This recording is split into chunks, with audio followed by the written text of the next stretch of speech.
नमस्कार दोस्तों, नील युग स्टडी चैनल में आप सब लोगों का हार्दिक स्वागत है। दोस्तों, आज हम इस वीडियो में देखने वाले हैं सीबीएसई क्लास 12 यानी कि 12।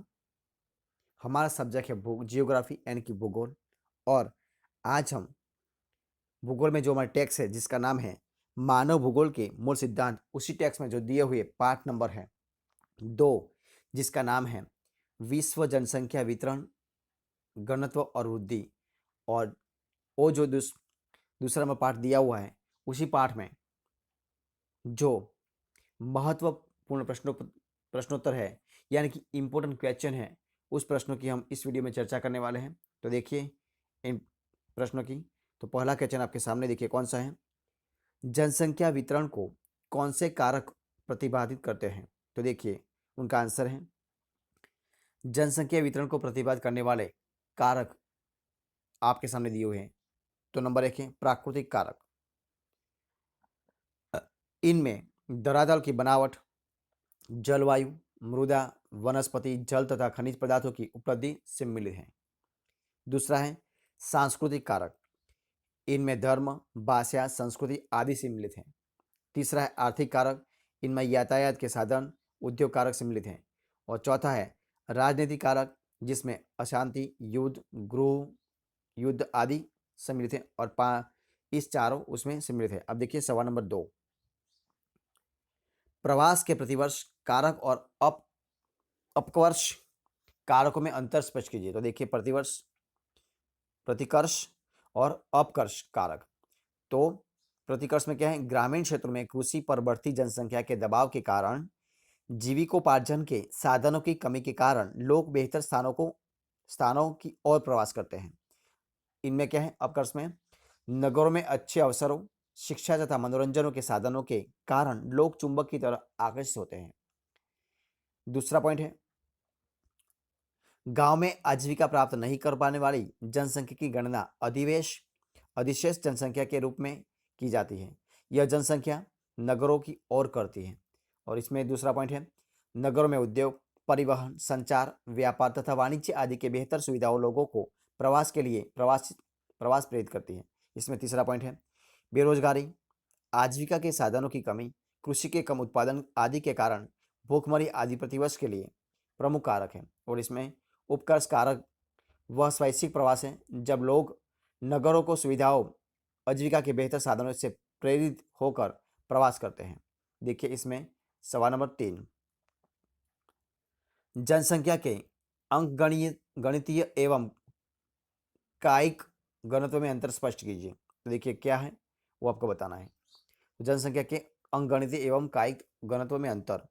तो अंकगणितीय घनत्व और कायिक घनत्व दोनों में अंतर क्या है? तो देखिए इसमें पहला पॉइंट है किसी देश की कुछ जनसंख्या तथा उसके क्षेत्रफल के अनुपात को वह की जनसंख्या का अंकगणितीय घनत्व कहते हैं।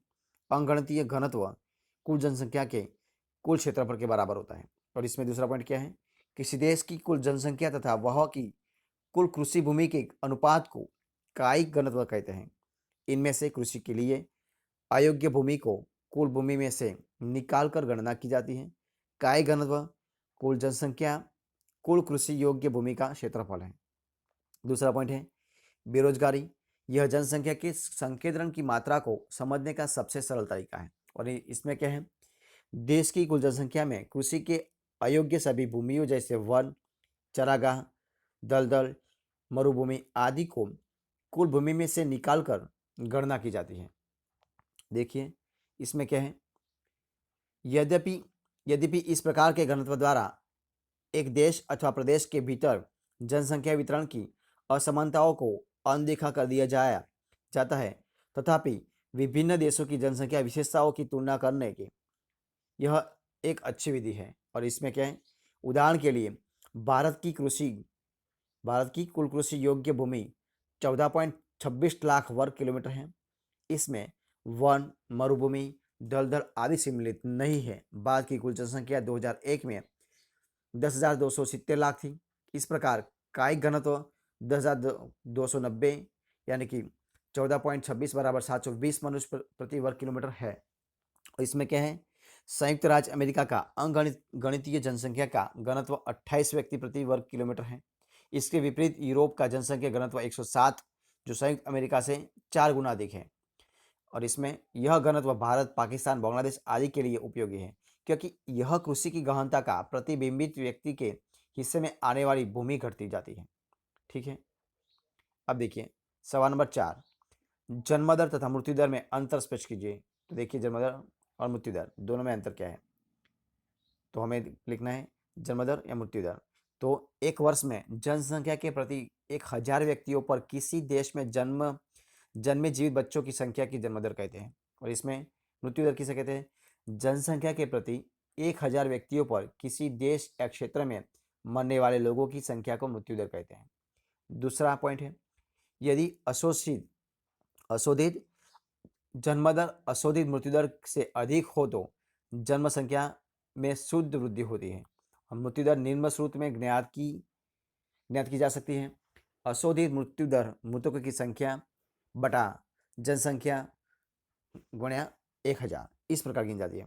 और इसमें तीसरा पॉइंट है, जनसंख्या दर की जानकारी किसी देश के जनसंख्या वृद्धि के अध्ययन के लिए बहुत उपयोगी होती है। और इसमें पॉइंट क्या है, संस्कृत राष्ट्र संघ के अनुसार मृत्यु से तात्पर्य जन्म के बाद किसी भी समय जीवन के सभी प्रमाणों का स्थायी रूप से लोप हो जाना है। अब देखिए इसमें चौथा पॉइंट है, जन्म दर में तीव्र गिरावट और मृत्यु दर में तीव्र वृद्धि होती है तो जीवन प्रत्याशा में गिरावट आती है। उसमें पॉइंट क्या है, उदाहरण के लिए किसी क्षेत्र की 5 लाख की जनसंख्या में मरने वालों की संख्या 5000 हो तो मृत्यु दर होगी 5000 बटा 5 लाख गुणा 1000 बराबर 10। इसमें क्या है, विकासशाली देशों में अशोधित जन्म दर अधिक है और विकसित देशों में अपेक्षाकृत बहुत कम है। इसमें क्या है, मृत्यु दर की गणना करते समय सारी संख्या को सम्मिलित किया जाता है, परंतु जनसंख्या के विभिन्न आयु में वर्गों में मृत्यु दर में भिन्नता पाई जाती है, इसीलिए इसे मृत्यु दर कहते हैं। अब देखिए सवाल नंबर 5, किसी देश की जन्म संख्या तीव्र गति से बढ़ने पर वह के आर्थिक विकास पर क्या प्रभाव पड़ता है। तो देखिए जन्म संख्या की तीव्र वृद्धि के कारण अनेक प्रकार की आर्थिक और सामाजिक समस्याएं उत्पन्न हो जाती है। किस प्रकार, तो देखिए पहला है भोजन की समस्या। तीव्र गति से जनसंख्या की वृद्धि के कारण भोजन पदार्थों की आवश्यकता की पूर्ति कठिन हो जाती है। ठीक है, दूसरा पॉइंट है आवास की समस्या। बढ़ती जनसंख्या के कारण निवास स्थानों की कमी होती जा रही है, लाखों लोग झुग्गी तथा झोपड़ी में निवास करते हैं। तीसरा पॉइंट है बेरोजगारी। जनसंख्या वृद्धि के कारण बेकारी एक गंभीर समस्या के रूप में उभर कर सामने आई है। आर्थिक विकास कम हो जाने से रोजगार के अवसर कम हो जाते हैं और बेरोजगारों की संख्या बढ़ जाती है। चौथा पॉइंट है निम्न जीवन स्तर। अधिक जनसंख्या के कारण प्रति व्यक्ति आय कम हो जाती है, इसलिए जीवन स्तर गिर जाता है। और हमारा पांचवा पॉइंट है, इसमें क्या है, जनसंख्या का कृषि पर अधिक दबाव। बढ़ती जनसंख्या को खाद्यान्नों की पूर्ति करने के लिए कृषि योग्य भूमि पर दबाव बढ़ जाता है। नंबर 6, बचत में कमी। जनसंख्या वृद्धि के कारण कीमतें बढ़ जाती हैं तथा बचत कम हो जाती है। सातवां है स्वास्थ्य। नगरों में गंदगी बढ़ जाती है, स्वास्थ्य और सफाई का स्तर नीचे गिर जाता है। अब देखिए सवाल नंबर 6, जनांकीय संक्रमण की 3 अवस्थाओं की विवेचना कीजिए। तो देखिए उसकी विवेचना क्या है, तो जनांकीय संक्रमण सिद्धांत से किसी क्षेत्र में भविष्य में जनसंख्या के बारे में जानकारी प्राप्त हो सकती है। सिद्धांत बताता है कि किसी प्रदेश की जनसंख्या में परिवर्तन समय के अनुसार ग्रामीण कृषि निक्षांतर संख्या में नगरीय, तो आपके सामने जो चित्र दिया है उस प्रकार है। ठीक है, प्रथम अवस्था है, उदाहरण है बांग्लादेश का है, द्वितीय उदाहरण भारत का और तीसरा है जापान का है। ठीक है, इस प्रकार हम देख सकते हैं। तो औद्योगिक समाज की ओर हो रहा है, जो उच्च जन्म दर और उच्च मृत्यु दर से कम जन्म दर और कम मृत्यु दर की ओर में परिवर्तन निम्न अवस्थाओं में होता है। इसे जनांकीय चक्र भी कहते हैं। ये 3 अवस्थाएं हैं, कौन कौन सी हैं, तो है प्रथम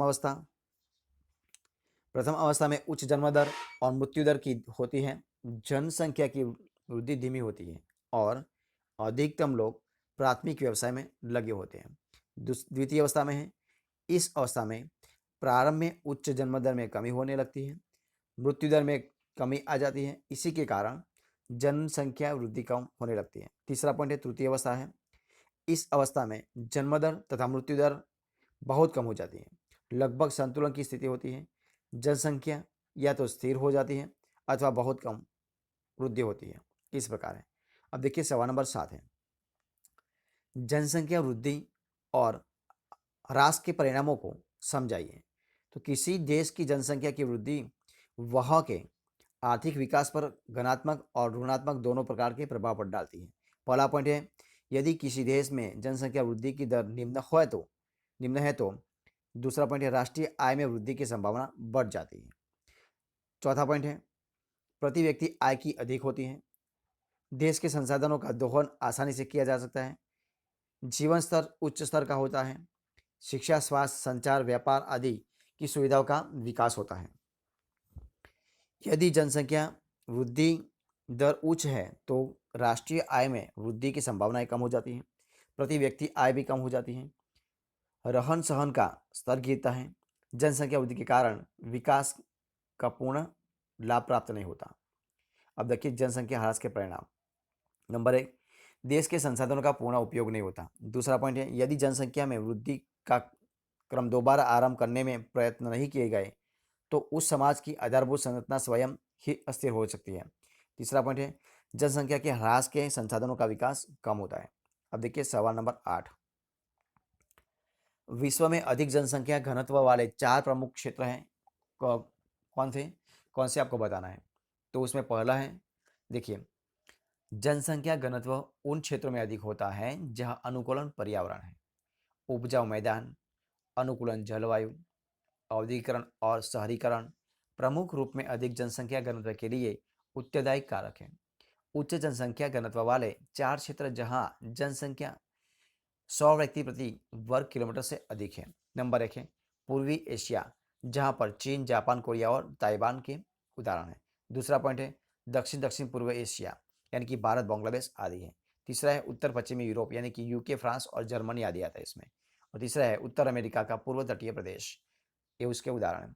अब देखिए सवाल नंबर 9, मानसूनी एशिया में उच्च जनसंख्या के घनत्व के कारण बताइए। तो इस क्षेत्र में चीन, भारत, बांग्लादेश, जापान, सिंगापुर तथा इंडोनेशिया का जावा द्वीप समुद्र है। ठीक है, उनमें क्या पॉइंट मुख्यत्वे है। तो देखिए उसमें पहला पॉइंट है इन क्षेत्रों में मिट्टी उपजाऊ है तथा वर्ष पर्याप्त मात्रा में हो जाती है। दूसरा पॉइंट है अनुकूलन दशाओं के कारण चावल की 2 से 3 फसलें ली जाती है। अधिकतर जनसंख्या कृषि पर आधारित है। अधिकतर जनसंख्या उपजाऊ नदी घाटियों में ही केंद्रित है। कहीं कहीं तो जनसंख्या का घनत्व 400 से 800 व्यक्ति के प्रति वर्ग किलोमीटर है। इस प्रकार है। देखिए सवाल नंबर 10, विश्व में जनसंख्या वितरण और घनत्व को प्रभावित करने वाले कारकों की विवेचना कीजिए। तो उसका उत्तर क्या है, देखिए लोग ऐसे स्थानों पर बसना चाहते हैं जहां उन्हें भोजन, पानी, घर बनाने के लिए उपयुक्त स्थान मिल जाए। जनसंख्या के वितरण को निम्न कारक सम्मिलित रूप से प्रभावित करते हैं। इनको निम्न वर्गों में से विभाजित किया जा सकता है। नंबर उसमें पहला पॉइंट है प्राकृतिक कारक, दूसरा है आर्थिक कारक, तीसरा है सांस्कृतिक कारक, चौथा है राजनीतिक कारक। देखिए उसमें हम पहला पॉइंट देखते हैं प्राकृतिक कारक। इसमें क्या है पहला, तो उच्चावच, पर्वतीय, पठारी अथवा उबड़ खाबड़ प्रदेशों में कम लोग रहते हैं, जबकि मैदानी क्षेत्रों में लोग का निवास अधिक होता है, क्योंकि इन क्षेत्रों में भूमि उर्वरा होती है और कृषि की जा सकती है। यही कारण है कि नदी घाटियों जैसे गंगा, ब्रह्मपुत्र, हंसो आदि की घाटियों अधिक घनी बसी है। दूसरा है जलवायु, अत्यधिक गर्म या अत्यधिक ठंडे भागों में कम जनसंख्या निवास करती है। ये विरल जनसंख्या वाले क्षेत्र हैं।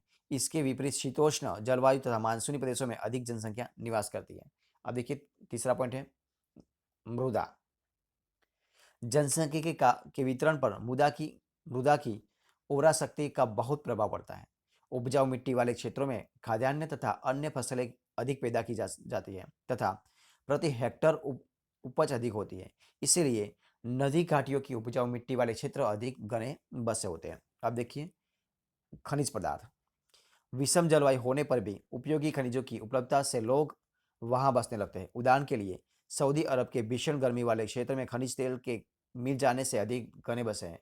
कालगुडी और कुलगुडी के गर्म जलवायु में सोने की प्राप्ति तथा अलास्का में तेल कुओं की उपलब्धता के कारण वह अधिक लोग रहते हैं। अब देखिए वनस्पति, अधिक घने वनों में के कारण भी जनसंख्या अधिक नहीं पाई जाती है, लेकिन कोणधारी वनों की आर्थिक उपयोगिता अधिक है, इसीलिए लोग उन्हें काटने के लिए वहां बसते हैं।